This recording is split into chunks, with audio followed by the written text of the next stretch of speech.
귀 기울이심이라는 제목의 말씀 나누겠습니다.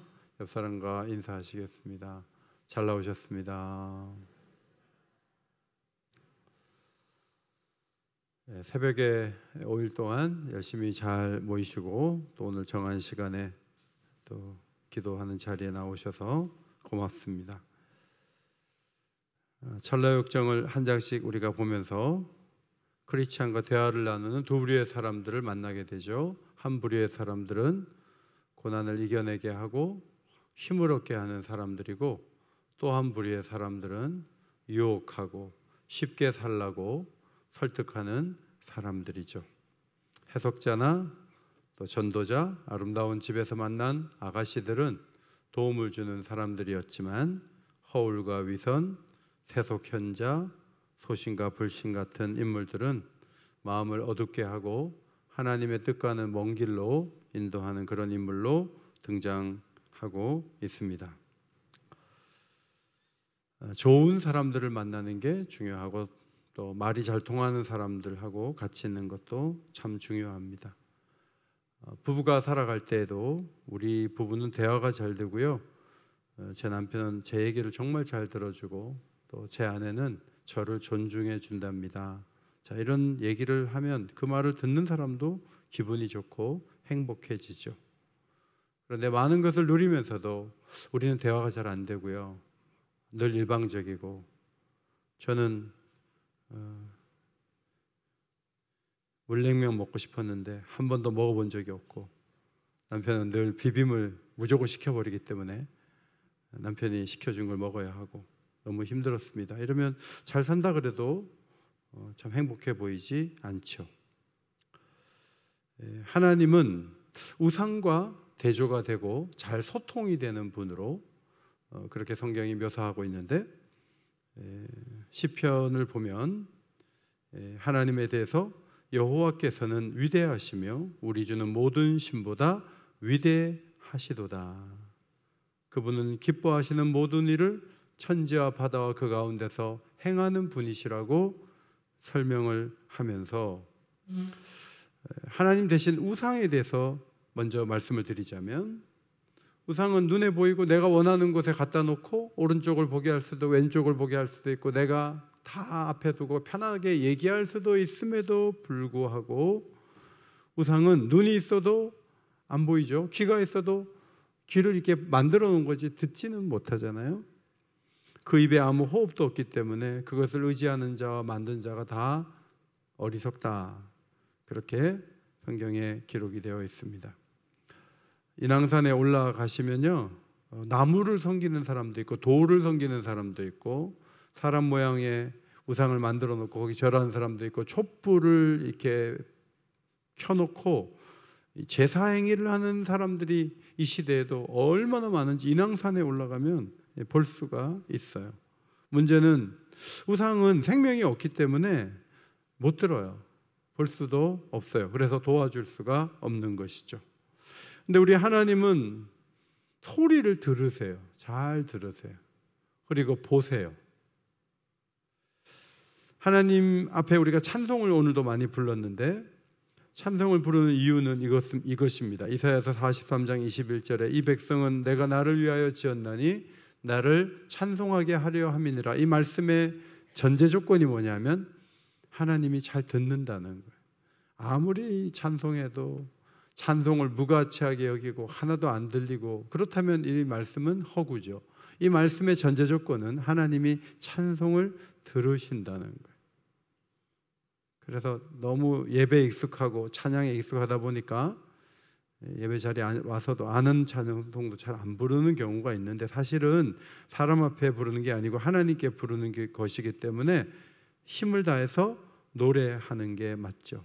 시인은 135편 시인은 혼자서 찬송하겠다고 하지 않고 성전 뜰에 서 있는 사람들에게 여호와의 이름이 아름다우니 그의 이름을 찬송하자, 이렇게 설득하죠. 찬송하는 이유는 하나님 위대한 분이시고 이 세상 모든 만물을 움직이는 분이기 때문에, 역사를 되돌아볼 때에도 하나님은 가나안 땅에서 나와서 가나안 땅으로 들어가는 그 길에 요단 동편에 있는 왕들을 멸하시고 약속하신 땅을 다 주신 분이세요. 오래전에 하나님의 일하심을 생각하면서 시인은 주를 기념하는 일이 대대에 있으리라, 그런 마음을 드리죠. 우상은 화려해 보이기는 하고 우리 눈을 만족해는 하지만, 미안하지만 종교심은 불러일으킬지 모르지만 우상이 하는 일은 아무것도 없어요. 우리나라에 우상이 많고 태국 가면은 막 큰 불상이 얼마나 많은지 몰라요. 미안하지만 사람이 만든 거예요. 아무것도 못해요. 반대로 우리 하나님은 눈에 보이지는 않지만 성전이 있는 시온에서 그분 앞에 노래하면 하나님 백성들이 부르는 찬송을 받으실 수 있는 분이다, 이런 확신이 시인에게 있었습니다. 성도 여러분, 찬송을 부를 때마다 눈에 보이지 않는 하나지만 이곳에 오셔서 우리의 찬양을 기쁘게 받으실 것을 믿으시기 바랍니다. 우상과 달라요. 그래서 살아계신 하나님, 과거에도 일하셨고 지금도 여기 계시고 앞으로도 우리를 도우실 그 하나님 앞에 들으신다, 이런 믿음을 가지고 찬송을 할 때마다 마음을 다해서 노래할 수 있는 주의 백성들이 되시기를 바랍니다. 호세아 선지자는 하나님과의 관계가 좋지 않았던 북왕국 이스라엘 백성들에게 야곱처럼 하나님을 만나고 소통해야 됩니다, 그 이야기를 12장에 써놓았습니다. 대표적으로 12장 4절 우리 앞에 보시고 한번 같이 읽겠습니다. 시작. 천사와 겨루어 이기고 울며 그에게 간구하였으며 하나님은 베델에서 그를 만나셨고 거기에서 우리에게 말씀하셨나니. 자, 이 구절을 계속 띄워주세요. 그대로 두세요. 천사와 겨루어 이기고 울며, 이것은 분이엘 사건, 창세기 32장 사건을 말해요. 그 다음 베델에서 그를 만나셨다, 이것은 창세기 28장 사건을 말씀하고 있는 거예요. 시간적으로 볼 때는 20년 차이가 나는데 앞에 있는 말씀은 분이엘에서의 사건을 두고 하신 말씀이에요. 창세기로 가면 어떤 사람과 막 씨름을 하잖아요. 씨름을 하는데 이제 무슨 소식을 들었냐 하면 형이 400명을 자기 잡으려고 데리고 온다는 얘기를 들었어요. 그래서 야복강가에서 하나님 앞에 간절히 울면서 기도를 했다는 거예요. 그런데 야곱이 그냥 우물 막는 돌 같은 것도 번쩍 드는 사람이거든요. 대단한 힘이 있는 사람이에요. 지금 뭐 애들도 많고 하지만 이 사람이 힘이 좋아요. 그래갖고 자기에게 온 사람하고 막 씨름을 했는데 앉아요.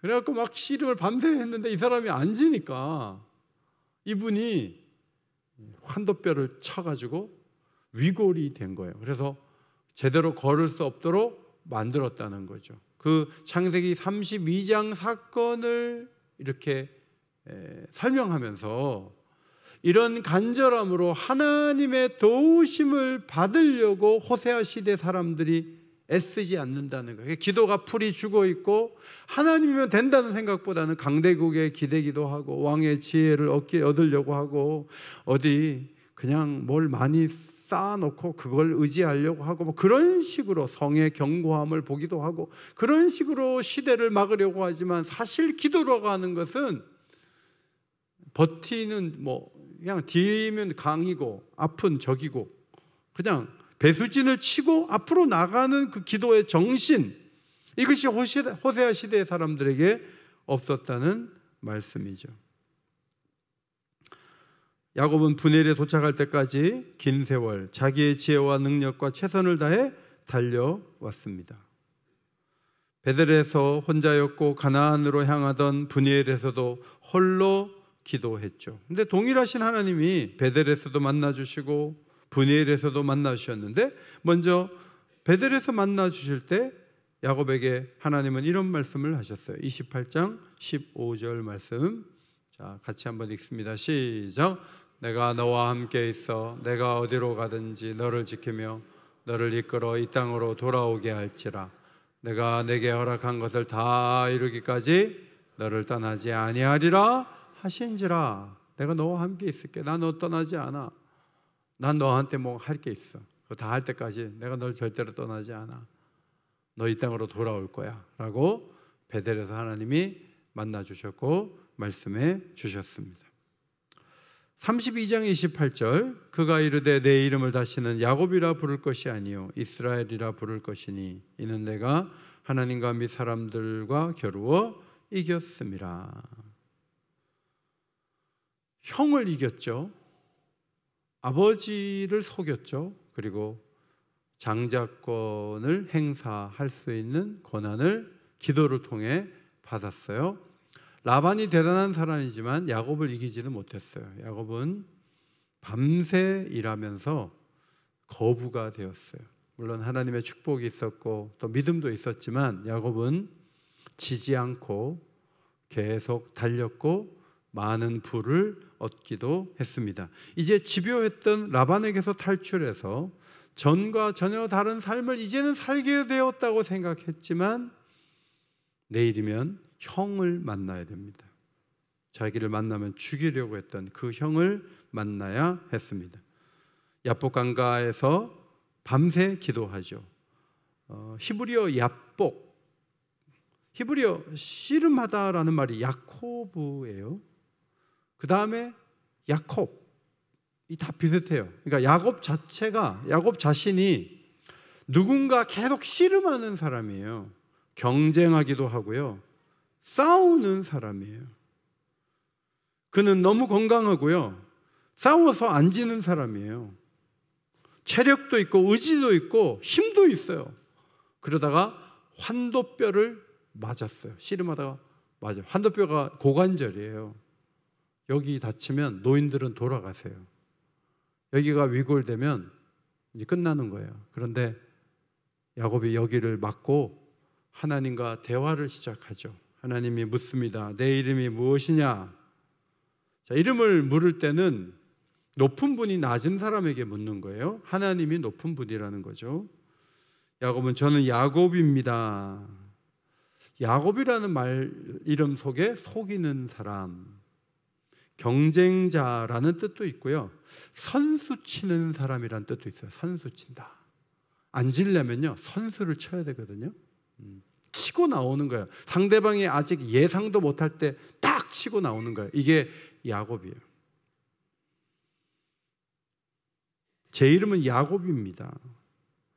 야곱이 회개했다 그런 말은 없어요. 그냥 이름을 물었는데 이름을 대답했을 뿐이에요. 근데 많은 구약학자들이 그때 저는 선수 치는 놈입니다, 저는 경쟁에서 치면 잠이 안 오는 사람입니다, 저는 지금까지 형도 이겼고 아버지도 속였고 라반도 뭐 저 앞에서는 아무것도 아니었습니다, 저는 항상 이기는 사람입니다. 그런데 네 이름이 뭐냐? 저 선수 치는 사람인데요. 많은 학자들이 이 고백 속에 야곱의 자기 발견이 들어있다고 봅니다. 하나님은 그 고백을 받으시고 너 이름 야곱이라고 하지 말고 지금부터 이스라엘이라고 해라. 여러분, 이스라엘이라는 말 뜻이, 이스라라는 말은 다툰다는 뜻이거든요. 엘은 하나님을 말해요. 그러면 하나님과 다투는 사람, 그런 뜻이에요. 그런데 창세기에는 하나님과 겨루어 이겼다는 해석을 내놓고 있어요. 환도뼈를 맞아갖고 절고 있고 하나님은 묻는 말에 이름 대답했는데 뭐 이기기는 뭘 이겨요. 그런데 하나님께서 네가 이겼다라고 해 주신 거죠. 야곱이 경쟁에서 이기는 삶에서 하나님의 통치를 더 받는 삶으로 전환되는 것이 브니엘에서 가능했습니다.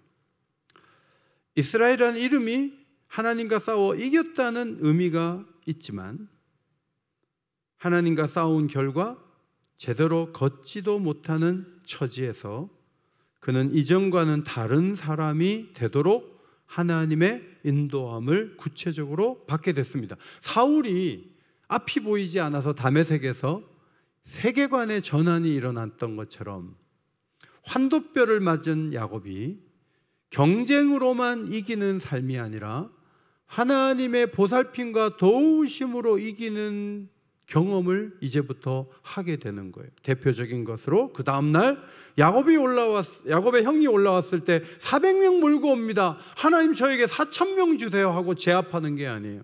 군사를 더해 주지는 않지만 하나님이 씩씩거리고 올라오던 그 형의 마음을 부드럽게 하셔서 동생과 어깨를 어금맡기며 목을 어금맡기며 우는 거예요. 그리고 동생으로 보는 거예요. 죽일 사람으로 보지 않고 동생으로 보는 거예요. 그 마음을 움직여 주심으로 야곱이 새로운 방식의 승리와 기도 응답을 경험하도록 하나님이 이끄시는 거예요. 성도의 삶은 하나 더하기 하나를 해서 셋을 만드는 게 성도의 삶이 아니에요. 성도의 삶은 하나님이 앞서가시고 하나님이 은혜를 주시고 하나님이 우리와 함께 하심으로 내가 생각한 것보다 훨씬 위대한 일을 이루시는 하나님을 경험하는 것이 이스라엘이 된 야곱의 축복이고 우리의 축복인 줄 믿습니다. 이것이 우리가 기도할 때 하나님을 바라볼 때 열망해야 되는 하나님의 축복인 것이죠. 기도하면 우리의 기도도 들으세요. 호세아 12장 4절 말씀에는 그 하나님이 우리에게도 말씀하신다는 거예요. 야곱에게도 말씀하셨고 또 그의 인생을 통해 호세아 시대의 선지자들에게 사람들에게 말씀하시고 우리에게도 말씀하시는 거예요. 베델의 하나님, 브니엘의 하나님이 네가 이겼다 하시면서 하나님이 오히려 그 인생에 더 큰 주인이 되셔서 이끌어 가시는 세계가 열린 것처럼 호세아 시대에도 그런 일이 있어야 되고 우리 시대에도 그런 일이 있어야 한다고 가르쳐 주시죠. 그래서 야곱의 그 12아들이 뭐 세겜에서 막 살인을 하고 난리를 벌이죠. 그러나 그들을 애굽으로 인도하시고 애굽이 자군과 같아요. 그래서 한 가문이 민족이 되도록 역사하셔서 그 야곱의 12아들이 지파 이름을 다 갖게 되고 12지파의 조상이 되게 하시고 위대한 이스라엘로 만들어주시는 하나님의 크신 역사가 시작이 되는 거죠. 하나님이 그렇게 하신 이유가 뭐예요? 6절 호세아 12장 6절 앞에 보시고 있습니다. 시작. 그런즉 너희 하나님께로 돌아와서 인애와 정의를 지키며 항상 너의 하나님을 바랄지니라. 야곱을 이스라엘로 만드신 목적이 있어요. 하나님께로 돌아온 회개하고 하나님의 삶의 방식, 하나님의 생활의 방식, 인애와 정의예요. 하나님 말씀대로 살면서 긍휼의 마음을 가지고 살아가는 사람으로 바꾸는 것이 하나님이 우리 속에서 이루고자 하는 것이죠. 그리고 항상 하나님을 바라는 사람이 되라는 것. 급할 때만 하나님을 찾는 것이 아니라 항상 하나님을 바라는 삶을 사는 것. 이것이 하나님이 우리에게 기대하시는 바입니다. 하나님은 우리가 울면서 하는 기도를 들으시지만 먼저는 하나님이 하시는 말씀을 잘 들을 필요가 있어요. 호세아 12장 10절입니다. 같이 읽습니다. 시작. 내가 12장 10절 호세아 12장 10절 내가 여러 선지자에게 말하였고 이상을 많이 보였으며 선지자들을 통하여 비유를 베풀었노라. 하나님은 선지자를 통해서 많이 말씀하셨어요.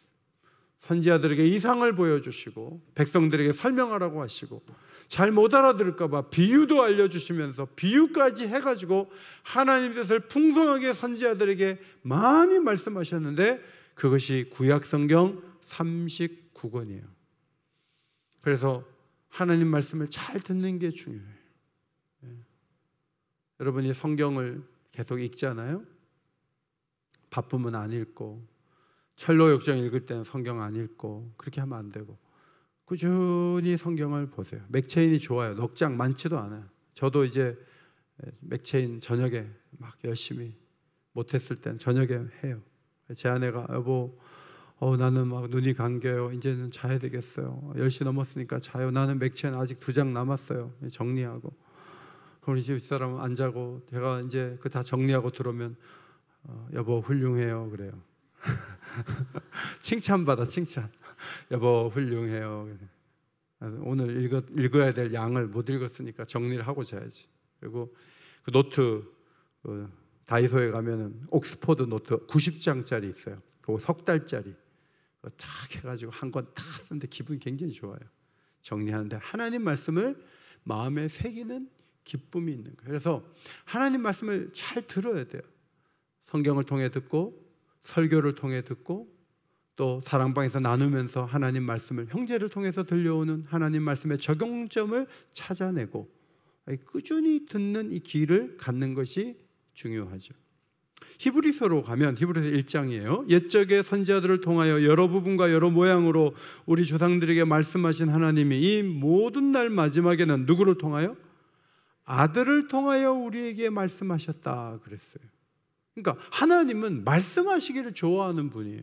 선지자를 통해서 계속 말씀을 여러 가지 모양으로, 환상을 보여주시기도 하고, 비유를 통해 말씀하시기도 하고, 사건을 통해 말씀하시기도 하고, 때로는 성막을 지으라고 하시고 그 안에 여러 가지 기구를 넣으면서 그 속에 의미들을 담아가지고 하나님이 자신이 거룩한 자이고 내 백성도 거룩하게 되기를 원한다는 말씀을 다양하고 풍성하게 많이 말씀을 하셨던 그 하나님이 마지막 날에는 아들을 통하여 우리에게 말씀하셨단 말이에요. 예수님이 이 땅에 오신 이유가 뭐예요? 말씀하시려고 온 거예요. 그런데 예수님이 자기가 원하는 얘기를 하고 싶어 온 게 아니에요. 하나님이 야, 오늘은 이 말 해, 내일은 이런 얘기를 해야 돼 하고 하나님이 말씀하신 그걸 가지고 말하는 것이 산상수훈이 됐고 예수님의 많은 말씀이 된 거예요.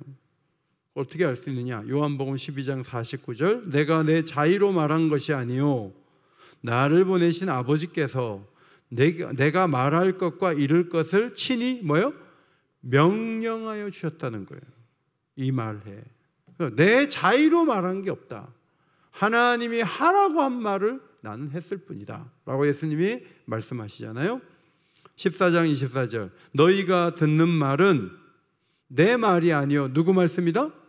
나를 보내신 아버지의 말씀이다. 예수님 말씀에 권위가 있는 것은 성자로서 충분히 말에 권위가 있음에도 불구하고 그분의 말씀은 아버지로부터 나온 말씀이에요. 그래서 아버지를 따로 보여달라 할 필요가 없어요. 예수님을 보면 아버지를 본 거예요. 왜냐하면 그분이 아버지의 말씀을 하고 있었기 때문에. 그렇게 명령하여 하신 말씀에 대해서, 그 아버지의 말씀에 대해서 예수님은 어떤 생각을 갖고 있었는가? 12장 50절, 나는 그의 명령이, 그 말씀이 뭐라고요? 영생인 줄 아노라. 여러분, 이 말씀을 잘 들으면 영생을 누릴 수 있는 축복을 받아요. 그러니까 이 말씀은 보통 말씀이 아니에요. 누가 돌아가시면 재산이 얼마나 남아요? 1년에 세금 얼마 냈어요? 학교는 어디 나왔어요? 빌딩은 3개 지었나요? 사업할 때 뭐 했어요? 회사 직급이 뭐예요? 하나도 안 물어요. 고등학교 때 평균이 얼마예요? 하나도 안 물어요. 하나님 말씀이 그가 듣고 세례를 받았나요? 그걸 제일 먼저 묻는 거예요. 그게 제일 중요하니까. 예수님은 하나님께 많은 말씀을 들었고 또 많은 말씀을 하셨어요. 기도하며 많은 말씀을 하셨는데, 기도하실 때 예수님이 세상에 오니까 진짜 짜증나요. 하나님 아버지, 사람들이 얼마나 이기적인지 몰라요. 제자들은 불러놨는데 정신 못 차리고, 종교인들은 다 부패해서 타락했어요. 성전은 빨리 무너뜨려야 될 것 같아요. 하나님 정말 답답해요. 그러면서 막 밤새 하소연하는 기도를 한 게 아니에요.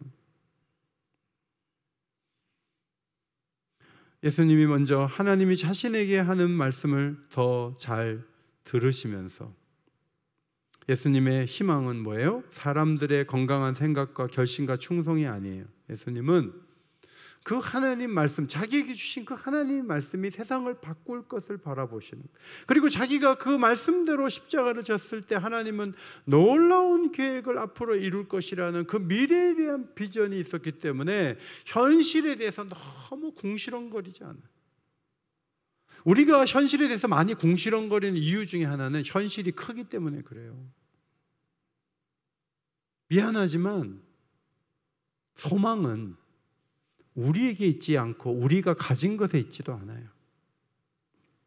소망은 영생의 말씀에 있는 거예요.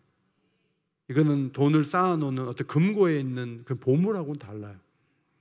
이거는 믿음이 있을 때 작동하는 것이고 하나님의 때가 이루어지면 성취되는 것이고 이 말씀이 닿을 때 생명이 살아날 수 있고 이 말씀이 꽂히면 인생의 변화가 일어날 수 있고 이 말씀과 함께하면 어떤 낙심한 자들도 일어설 수 있는 놀라운 변화가 있기 때문에 예수님께서 기대를 걸었던 것도 영생인 말씀이고 우리가 교회를 바라볼 때 기대해야 되는 것도 하나님의 말씀이에요.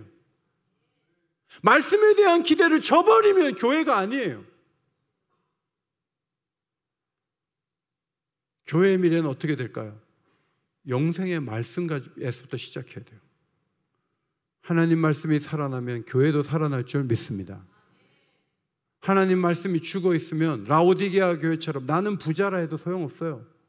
그건 죽은 교회예요. 어떤 교회는 시니어들을 막 대만으로 데려간대요. 그래가지고 한 번 식사하는데 막 400, 500씩 쓴대요. 근데 그 교인들이 막 다 그 돈을 댄대요. 그래가지고 막 노인들이 막 그 교회 가면 해외여행을 시켜주니까 얼마나 등록을 많이 하는지 모른대요. 버스를 태워가지고 어디 가면 막 엄청나게 먹고 온대요. 그러니까 그 교회는 반찬도 그렇게 많대요. 주일날 가면 막 많이 먹고 막 하여튼 그 교회 가면 막 여기가 천국이라는 생각이 막 든대요. 어디 교회인지 얘가 얘기 안 하려고 그래요. 얘기하면 또 그쪽으로 훅 가버릴까 봐. 하여튼 그 동네가 아주 막 돈이 잘 도는 동네고 막 엄청나대요. 내가 그 얘기 한참 들었는데 내 마음속에 그래갖고 되겠나 그런 생각이 들었어요. 교회의 희망은 먹는 데 있는 거 아니에요.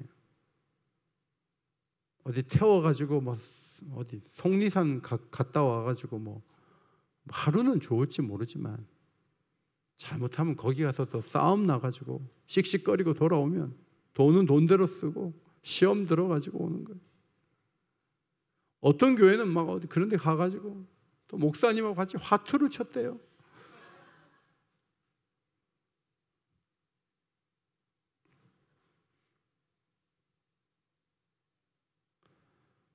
여러분, 예수님이 귀한 건 하나님의 아들이기 때문에 귀하지만 예수님은 가감없이 하나님 말씀을 받아서 전달자로서의 역할을 잘 감당했어요. 하나님은 그 예수님을 귀하게 여기셔서 아들이 있는 자에게는 생명이 있고 아들이 없는 자에게는 생명이 없다는 놀라운 진리의 말씀을 우리에게 주신 거예요. 예수님의 매력은 하나님과의 소통에 있어요. 예수님의 존재 자체가 귀한 것이지만 예수님의 그 역할, 하나님과의 그 소통 능력, 그리고 전달할 수 있는 힘, 그 순결함, 그것이 그분의 놀라운 매력이죠. 예수님은 아버지의 명령을 받아 사람들에게 전달만 한 건 아니고 예수님도 할 말을 하셨죠. 기도했죠. 요한복음 11장 41절. 자, 같이 읽어요. 시작. 아버지여, 내 말을 들으신 것을 감사하나이다. 오병이어의 기적을 일으키고 싶었어요. 국률의 마음이 움직여서 저 가다가 쓰러지겠다, 허기져서 어떡하냐. 아버지, 이 떡이, 이 물고기가 떼어줘도 계속 불어나서 이들을 다 먹일 수 있도록 도와주세요. 축사하시고 떼어주는데 제자들이 예수님, 떡이 더 이상 다 떨어졌는데요? 이상하다. 내가 기도할 때는 하나님 좀 주실 것 같아서 했는데 안 되냐? 몇 명 먹었냐? 28명 먹었는데요? 더 이상 안 되는데요? 하나님이 나는 동의하지 않는다. 그러지 않았어요. 그게 네가 원하는 거냐? 내가 도와줄게. 5,000명 먹이고 또 12바구니에 넘치도록 거두게 하신 거예요. 나사로를 살리실 때 예수님은 나사로를 살리고 싶은데 하나님이 거부하지 않았어요. 어떤 기도라도 드리면 하나님은 예수님의 말씀을 들어주시면서 그 사역을 크게 지원해 주시면서 아들과의 관계를 얼마나 좋게 하신지 몰라요. 그런데 그 아버지와 이 아들이 안 좋은 서로 다른 뜻을 가졌을 때가 딱 한 번 있었어요. 십자가예요. 죄인으로 몰리고 죄인이 받을 형벌을 받는 것에 대해서 예수님께서 잠시 완전한 인간으로 오셨기에 주님께서 할 수만 있으면 이 잔을 내게서 옮기시옵소서라는 기도가 터져 나왔어요. 그것은 아버지의 뜻이 아니에요. 그런데 예수님은 바로 이어서 내 뜻대로 마시옵고 아버지의 뜻대로 되기를 원하나이다 하면서 죽기까지 복종하시기로 작정하셨고, 또 아버지와 아들은 하나가 되어서 구속의 놀라운 사역을 이루실 때 아버지는 십자가에서 죽은 그 아들을 사흘 만에 부활시키시고 만왕의 왕이요 만주의 주로 높이 세우시는 그런 놀라운 은총을 베풀어 주셨죠. 우리는 주 안에서 하나님 말씀을 청종할 줄 알아야죠. 강단의 메시지, 기록된 말씀. 강단의 메시지가 중요한 게 뭐죠? 강단의 메시지는 이 시대에 우리에게 무엇이 필요한지에 대해서 적용점까지 찾을 수 있다는 점에서 중요한 거예요. 그래서 이 시대의 메시지 꼭 필요한 게 뭔가 하고 강단의 메시지에 주목하고 적용하고 움직이고, 그것이 필요한 거예요. 동시에 하나님께서 우리의 기도에 귀 기울이시고 들어주실 것도 확신을 가져야 돼요. 요한일서 5장 14절 15절 앞에 보시고 읽습니다. 시작. 그를 향하여 우리가 가진 바 담대함이 이것이니 그의 뜻대로 무엇을 구하면 들으심이라. 우리가 무엇이든지 구하는 바를 들으시는 줄을 안즉 우리가 그에게 구한 그것을 얻은 줄을 또한 아느니라. 하나님께 기도하는 사람들은 하나님이 혹시 안 듣는 거 아니야? 이러면 안 돼. 여러분 사실 하나님이 오늘 여러분이 기도한 거 다 듣고 계시다고 생각해 봐요. 간단하게 말씀드리고 갈 거예요? 아니 무슨 얘기든지 듣고 계시고 꼭 응답이 필요한 부분이라면 내가 도와줄게 라고 하나님이 손을 벌리고 있는 그 앞에서 여러분이 2분 3분 얘기하고 집에 갈 거예요? 그건 안 믿는 거예요. 하나님 앞에 마음을 토하고 기도를 충분히 할 수 있는 것은 무슨 얘기를 하든지 내 기도를 듣고 있어 라는 담대함이 있을 때 우리는 마음을 다해서 기도할 수 있게 되는 거예요. 근데 기도하는 그 사람은 귀로만 듣는 것이 아니라 이미 얻게 될 것도 확신하는 자리에 나아갈 수 있는 믿음의 사람이 될 수 있다는 거예요. 들을 뿐만 아니라 들어주시는 줄 믿습니다. 이런 믿음이 있어야지 기도를 하는 거예요. 여기 다 소통과 관계가 있죠. 마지막 열왕기하 19장을 보면 아수르 왕 사네립이 랍사게라는 장군을 보내가지고 막 욕을 막 하잖아요.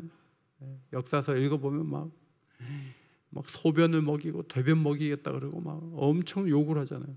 그러니까 사람들이 다 막 쫄아가지고 아람 말로 하세요, 유다 말로 하지 마세요 막 이러면서 막 그냥 욕을 하니까 너무너무 힘들어하는 거예요. 그런데 사네립이 히스기야 왕에게 편지를 보내죠. 야, 아수르 왕이 내가 쳐들어가고 그냥 그 나라의 신들을 다 그냥 불에다 집어 던졌다. 너희 여호와도 비슷하지 않냐? 뭐 그런 신 중에 하나가 아니냐? 내가 이때까지 진 나라가 없어. 너희도 이제 무너지기 직전이야. 잘 생각해봐 하면서 하나님을 우상의 하나로 취급하는 그런 편지를 보낸 거예요. 그래서 모두가 긴장하고 숨도 못 쉬겠고 너무 눌려 있었는데 히스기야가 19장 16절 여호와여 귀를 기울여 들으소서, 여호와여 눈을 떠서 보시옵소서, 이런 기도를 드려요. 아수르 왕이 침공한 날 신들이 불에 던져졌지만 그것은 사람들이 만든 나무와 돌에 불과하기 때문에 그런 것이 아닙니까? 그러나 듣고 보실 수 있는 하나님이 아수르의 손에서 우리를 구원하셔서 온 세계에 당신만이 유일한 하나님이신 것을 드러내십시오 라고 기도를 해요. 이사야 선지자가 히스기야 왕의 기도를 들으신 하나님의 메시지를 전하면서 왕이 기도하는 것을 하나님이 들었다고 하셨어요. 그러면서 아수르 왕에게 하나님 하시는 말씀을 그대로 전하는 거죠. 여호와께서 아수르 왕에게 말씀하시기를. 그러면서 19장 21절 처녀딸 시온이 너를 멸시하며 너를 비웃으며. 지금 시온은요 불타기 직전이에요. 밖에는 막 20만 가까이 되는 군사들이 있는데 시온성, 시온이 무슨 의미가 있어요? 성전이 있는 그 언덕이 무슨 큰 힘을 발휘하겠어요? 그런데 거기서 이미 아수르 왕을 비웃는다는 거예요. 그들의 멸망을 이미 예견하고 아무것도 아닌 것이 감히 다가오다니 하면서 시온이 너를 멸시한다. 그러면서 22절에 내가 누구를 꾸짖었으며 비방하였느냐. 사내립은 어디 가나 좋은 땅이면 다 차지하고 진적이 없는 왕과 같이 움직였지만 이스라엘의 거룩한 자 하나님은 역사의 주인으로 나라의 흥망성쇠를 주장하시고 개인의 성공과 실패를 좌우하는 분이신데, 사내립이 승리한 것도 사실은 하나님이 그 나라를 약하게 해서 사내립을 승리하게 하신 그 배후에 하나님이 계셨다는 거예요. 그리고 하나님은 네가 분노를 품고 있는 것도 내가 봤고 너 교만한 말 많이 했는데 내가 그 말 다 들었거든. 그러면서 하나님 뭐라 그러냐면 갈고리를 사내립의 코에다 꿰겠다. 너의 입에 재갈을 물려서 오던 길로 끌어가지고 돌이키게 할 거다. 하나님이 그 메시지를 전하시면서 31절 여호와의 열심히 이 일을 이루리라 말씀하셨어요. 같이 읽겠습니다. 여호와의 열심히 이 일을 이루리라. 여기에 무슨 군대의 전략 그런 거 하나도 없어요. 하나님이 하신다는 거예요. 여러분, 이 이사야 메시지가 선포된 다음에 그 다음 어떻게 됐어요? 예루살렘 성에 가고 있는 상황에서 18만 5천 명이요 성에 가까이 가지도 못한 채, 더 접근하지도 못한 채 갑자기 다 송장이 됐어요. 다 죽었어요. 싹 다 죽었어요. 사내립은요 부끄러운 마음으로 자기 나라 니느웨 성으로 갔다가 자기 신 앞에 가서 굽신거리다가 그 아들들이 아버지를 죽여요. 그래서 비참하게 죽고 말았어요. 사내립의 코에다가 갈고리를 깬다는 말은 바로 그런 현상을 의미하는 예언이었습니다. 성경은 귀를 만드신 전능자가 우리의 기도를 들으시고 함부로 하는 말도 다 들으신다고 가르쳐 줍니다. 하나님은 역사에 개입하시고 교만한 자를 벌하시고 주께서 원하시는 길로 세상을 움직이시는 만왕의 왕이라는 것을 분명하게 선포합니다. 오늘도 그 놀라우신 하나님 앞에 우리가 앉아 있습니다. 여러분 기도하실 때 저희가 주의 음성에 귀 기울이겠습니다. 저의 기도를 들으시옵소서. 우리에게 긍휼을 베푸셔서 그렇게 기도하십시오. 믿음을 가지고 귓가에 대고 아래는 기도의 시간이 되시기를 바랍니다. 간절히 기도할 때 만나주시고 들어주시고 이루어 주실 줄 믿습니다.